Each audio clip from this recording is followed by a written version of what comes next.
immigrant workers in antiquity.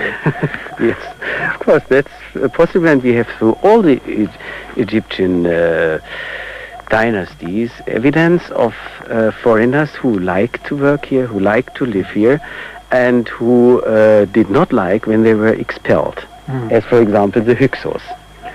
Apart from these inscriptions, what else could you hope for in the way of firm evidence, artifacts that once again would link the Israelites with this town?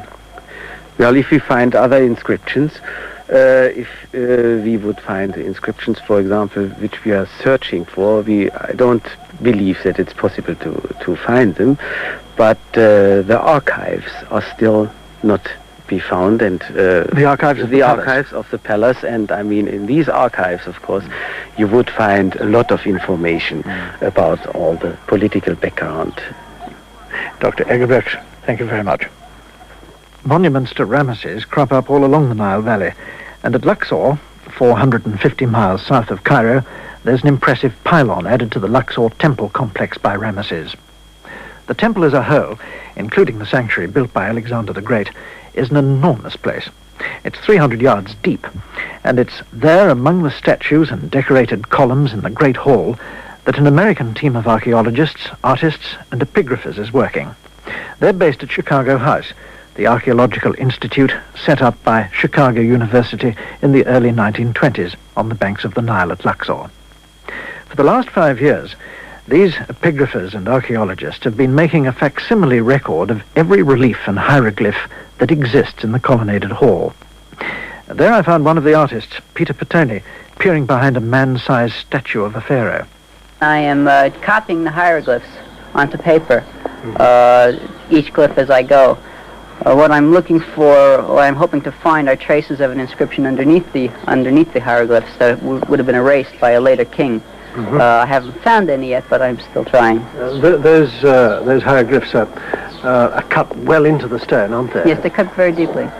The names of King Ramses II, they're carved in what we call a sunken relief. It's set into the surface of the stone, as opposed to a relief that is set away from the surface, a raised relief. If there was another inscription under there, presumably it also would have been in a sunken relief, and the whole stone would have been sanded away, so that the previous inscription would be flush with the surface or would be completely gone. Yes. Have you seen any evidence that suggests there could be another inscription there?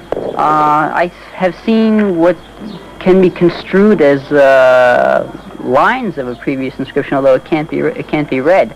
The question is putting these lines together to make some kind of coherent grammatical form.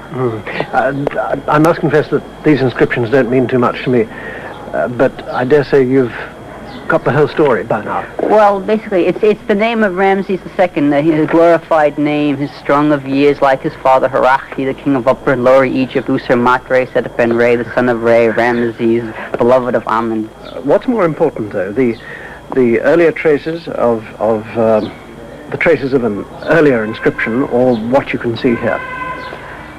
Probably both, but of more historical significance is what earlier inscription would be there. We think that there is an earlier inscription because the statue is of a style of the late 18th dynasty, and it shows particularly the features of Tutankhamun. In his reign, there was a tendency to actually portray the king as he looked, and so he has a particular look about him that we can look at a statue and say, oh, that is Tutankhamun. These statues show that. However, the names on the back are Ramses II. What we can do is look for the traces of the cuts of the cutting of the inscription on the stone that now exists. And will you be able to read those cuts?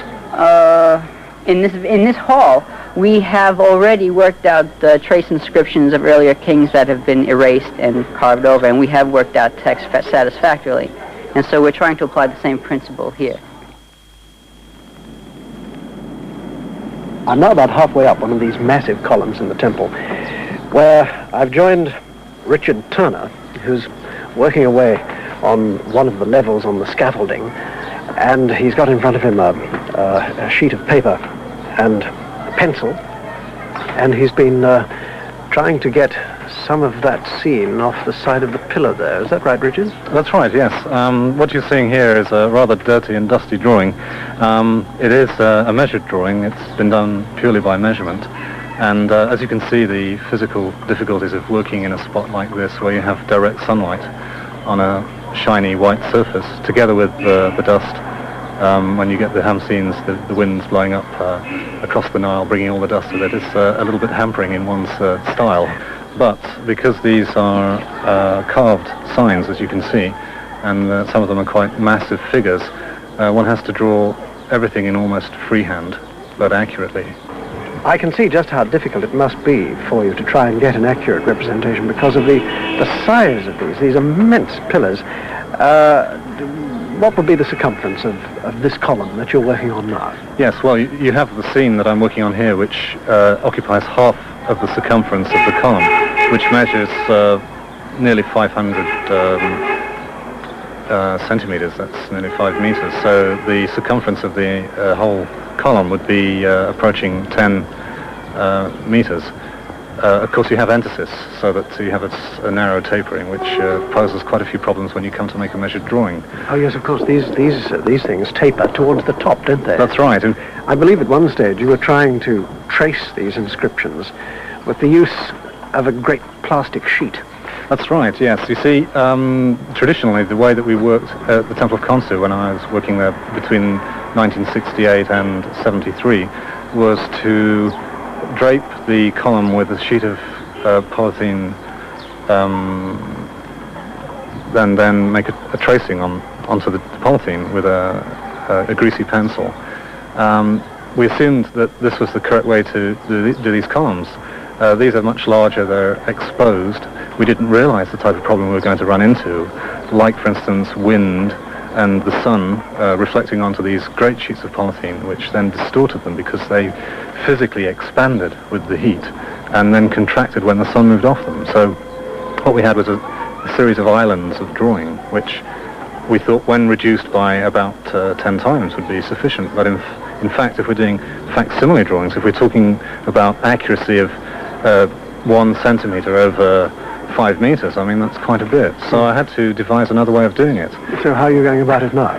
Well, now I'm going about it using the old art school method of point-to-point drawing. When I was lecturing at Salisbury College of Art, I was teaching measured drawing, and this is, as you probably know, visualizing the paper as space and putting points which represent points in space, objects in space, and you draw from point to point. So I thought, well, why not use that method for drawing these columns? Why not, in fact, take a measurement of the entire scene, bring it down by 10, which means that you just convert from centimeters to millimeters, and then take your ruler and make your various points on the drawing. And in fact, this has worked quite well, apart from a few tricky things where it's so eroded that one can't really see what's there anyway. The erosion that one could see looked serious, but it's an enormous building, most of which is covered in reliefs of some sort. There was, however, a sense of urgency in the way these artists and their director, Professor Bell, pursued the survey, and I wondered why there was so much of a rush when the carvings had been there for thousands of years. Well, this particular hall has been here for 3,300 years, but the likelihood of it surviving beyond the next 2 centuries is pretty slim. Why is that? The factors which are contributing to its deterioration probably began about 1895 with its actual excavation. When its walls were buried, nestled in a covering of dirt and debris, they were hidden. No one knew they were there particularly. They were not subject to wind erosion, to animals sitting and pecking on them. If you look around the hall, you see birds nestled in most of these holes in the columns. And probably more importantly, tourists couldn't get at them. How much deterioration has there been in the last 70 or 80 years? Looking at the photographs taken in 1895, we can see just in the area to the north of us here on the east wall of the temple, a tremendous deterioration.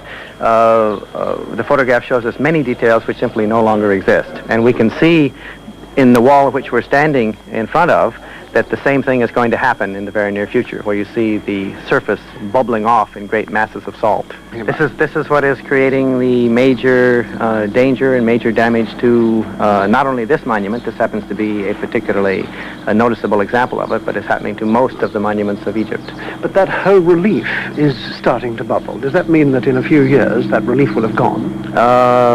In a very few years, probably. We now have the added factor of rising groundwater and increased rainfall in this part of Egypt, in Upper Egypt, and they are simply accelerating the deterioration. Is there any way that this can be overcome?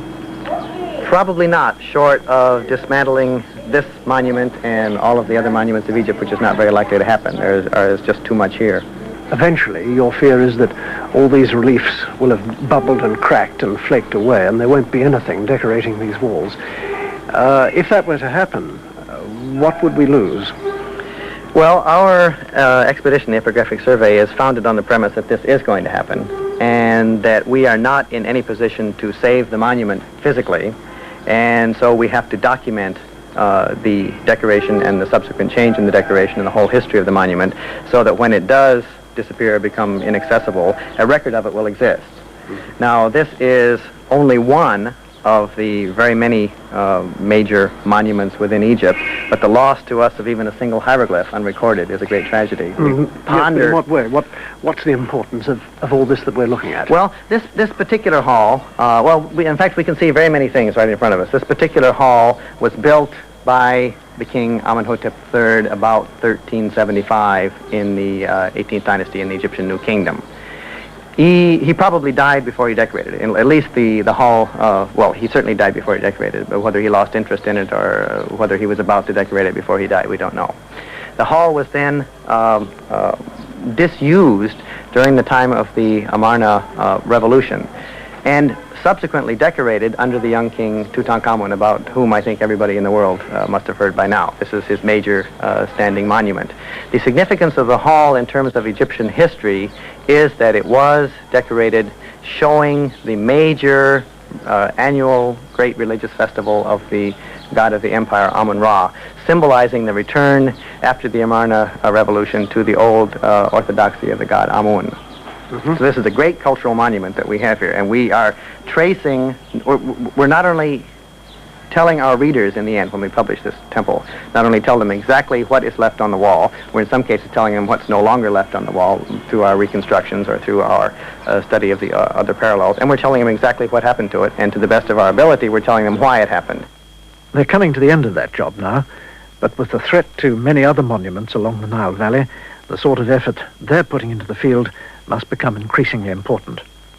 In fact, there are many Egyptologists who would like to see more of the 80 or so foreign expeditions who regularly work in Egypt follow the example of Chicago House by laying much more emphasis on non-destructive archaeology, ground surveys, for instance, and the study of material already unearthed.